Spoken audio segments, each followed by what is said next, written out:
বিসমিল্লাহির রহমানির রহিম। হজরত জেমাত রাদিয়াল্লাহু তাআলা আনহুকে দাওয়াত প্রদান। হজরত ইবনে আব্বাস রাদিয়াল্লাহু তাআলা আনহু বলেন, হজরত জেমাত রাদিয়াল্লাহু তাআলা আনহু মক্কায় আগমন করিলেন। তিনি আজদেশানুয়া গোত্রীয় ছিলেন এবং তিনি মন্ত্র দ্বারা জিন ভূতের আছর ইত্যাদির চিকিৎসা করিতেন। তিনি মক্কায় কতিপয় নির্বোধ লোকদিগকে বলাবলি করিতে শুনিলেন যে, নাউযুবিল্লাহ, মুহাম্মদ পাগল হইয়া গিয়াছে। তিনি জিজ্ঞাসা করিলেন, এই লোকটিকে কোথায় পাওয়া যাইবে? আল্লাহ তাআলা হয়তো আমার হাতে তাহাকে রোগমুক্ত করিয়া দিবেন। হযরত জেমাত রাদিয়াল্লাহু তাআলা আনহু বলেন, আমি মুহাম্মদ সাল্লাল্লাহু আলাইহি ওয়াসাল্লামের সহিত সাক্ষাৎ করিয়া বলিলাম, আমি এই সমস্ত আছরের চিকিৎসা করিয়া থাকি। আল্লাহ তাআলা যাহাকে ইচ্ছা আমার হাতে রোগমুক্ত করেন। আসুন, আমি আপনার চিকিৎসা করি। হযরত মুহাম্মদ সাল্লাল্লাহু আলাইহি ওয়াসাল্লাম আমার কথা শুনিয়া বলিলেন, ইন্নাল হামদালিল্লাহি নাহমাদুহু ওয়া নাস্তাঈনুহু মান ইয়াহদিহিল্লাহু ফালা মুদিল্লা লাহু ওয়া মান ইউদ্লিল ফালা হাদিয়া লাহু। আশহাদু আল্লা ইলাহা ইল্লাল্লাহ আশহাদু আল্লা ইলাহা ইল্লাল্লাহ ওয়াহদাহু লা শারীকা লাহ। অর্থ: নিশ্চয়ই সকল প্রশংসা একমাত্র আল্লাহরই জন্য। আমি তাহার প্রশংসা করিতেছি এবং তাহার নিকট সাহায্য চাহিতেছি। তিনি যাহাকে হেদায়েত দান করেন তাহাকে কেউ গোমরাহ করিতে পারে না, আর তিনি যাহাকে গোমরাহ করেন তাহার জন্য কোনো পথ প্রদর্শক নাই। আমি সাক্ষ্য দিতেছি যে আল্লাহ ব্যতীত কোনো মাবুদ নাই, তিনি একা, তাহার কোনো অংশীদার নাই। তিনি এই খুতবা ৩ বার পড়িলেন।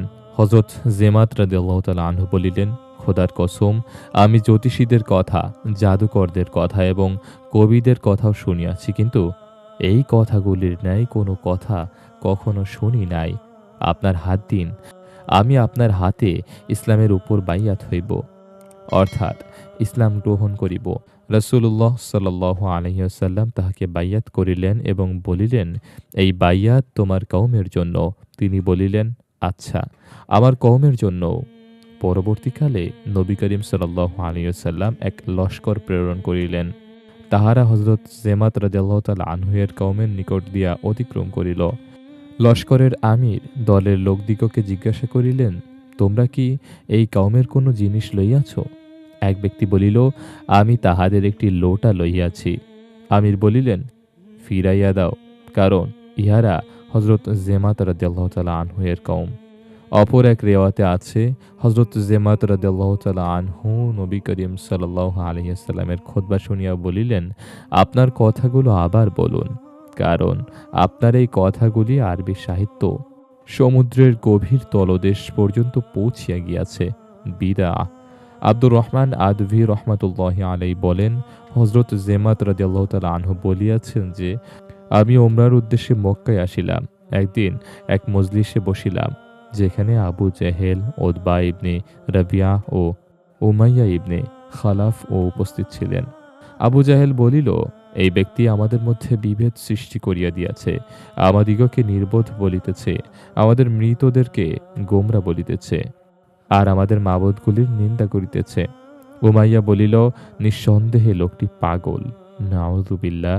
হযরত জেমাত রাদিয়াল্লাহু তাআলা আনহু বলেন, তাহার কথা আমার মনে বসিয়া গেল। আমি মনে মনে বলিলাম, আমি তো আছর ইত্যাদির চিকিৎসা করিয়া থাকি।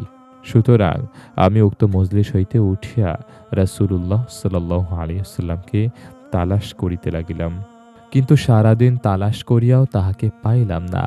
পরদিন আবার তালাশ করিতে করিতে তাহাকে মাকামে ইব্রাহিমের পিছনে নামাজরত অবস্থায় পাইলাম। আমি বসিয়া অপেক্ষা করিতে লাগিলাম। তিনি নামাজ শেষ করিলে তাহার নিকট অগ্রসর হইয়া বসিলাম এবং বলিলাম, হে ইবনে আব্দুল মুত্তালিব। তিনি আমার দিকে ফিরিলেন এবং বলিলেন, কি চাও? আমি বলিলাম, আমি আছর ইত্যাদির চিকিৎসা করিয়া থাকি। আপনি রাজি থাকিলে আমি আপনারও চিকিৎসা করিতে পারি। এই রোগকে আপনি মারাত্মক মনে করিবেন না। আমি আপনার অপেক্ষা কঠিন রোগীরও চিকিৎসা করিয়াছি এবং সে সুস্থ হইয়া গিয়াছে। আর আপনার কওমের নিকট শুনিলাম, তাহারা আপনার কিছু খারাপ আচরণের কথা আলোচনা করিতেছে। যেমন আপনি তাহাদিগকে নির্বোধ বলিতেছেন, তাহাদের মধ্যে বিভেদ সৃষ্টি করিয়াছেন এবং তাহাদের মৃতদের গোমরা বলিতেছেন ও তাহাদের মাবুদগুলির নিন্দা করিতেছেন।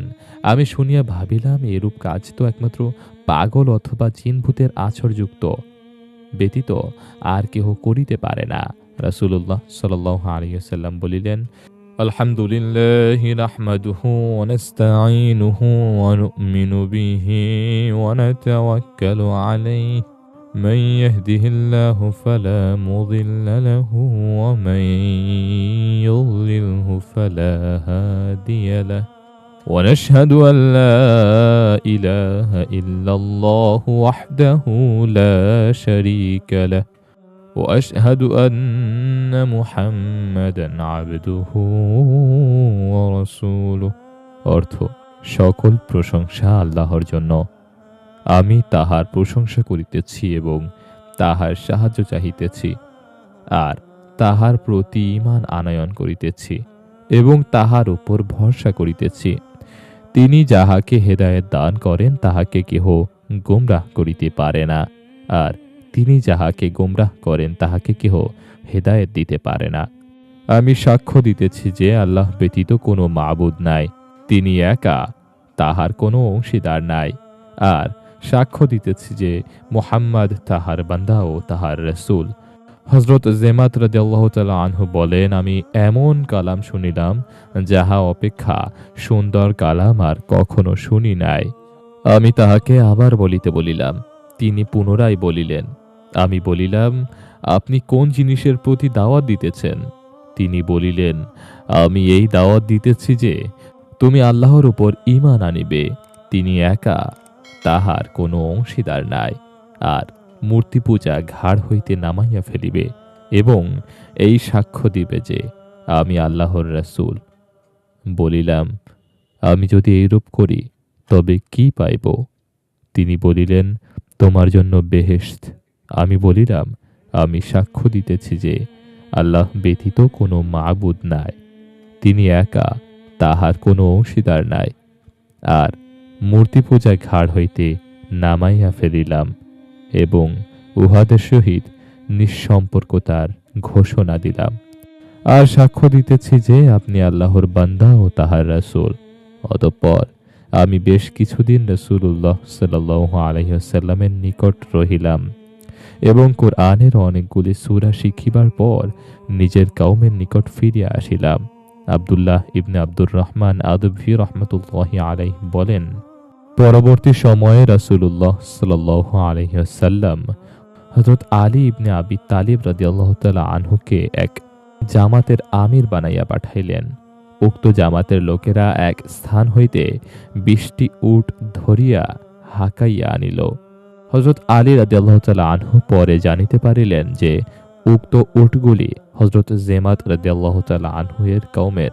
তিনি বলিলেন, তাহাদের উট তাহাদিগকে ফিরাইয়া দাও। সুতরাং তাহা ফিরাইয়া দেওয়া হইল। এসাবা। প্রিয় শ্রোতাবৃন্দ, আজকের ঘটনা ছিল এই পর্যন্তই। সাহাবী রাদিয়াল্লাহু তাআলা আনহুম আজমাইনদের জীবনী সম্বলিত বহু ভাষায় অনূদিত বিখ্যাত গ্রন্থ হায়াতুস সাহাবায়ের প্রথম খণ্ড এবং পৃষ্ঠা নম্বর 91 থেকে পাঠ করিলাম। আজকের ঘটনার নাম ছিল হযরত যেমাত রাদিয়াল্লাহু তাআলা আনহুকে দাওয়াত প্রদান। আজকের এই ভিডিওটি কেমন লেগেছে অবশ্যই কমেন্ট করে জানাবেন এবং সম্পূর্ণ হায়াতুস সাহাবা বইটি ধারাবাহিকভাবে শুনতে আমাদের চ্যানেলটি সাবস্ক্রাইব করে আমাদের পাশেই থাকুন এবং কমেন্ট করে অবশ্যই জানিয়ে দিন আজকের ভিডিও থেকে আপনি কি শিখলেন, কি জানতে পারলেন, কি বুঝতে পারলেন।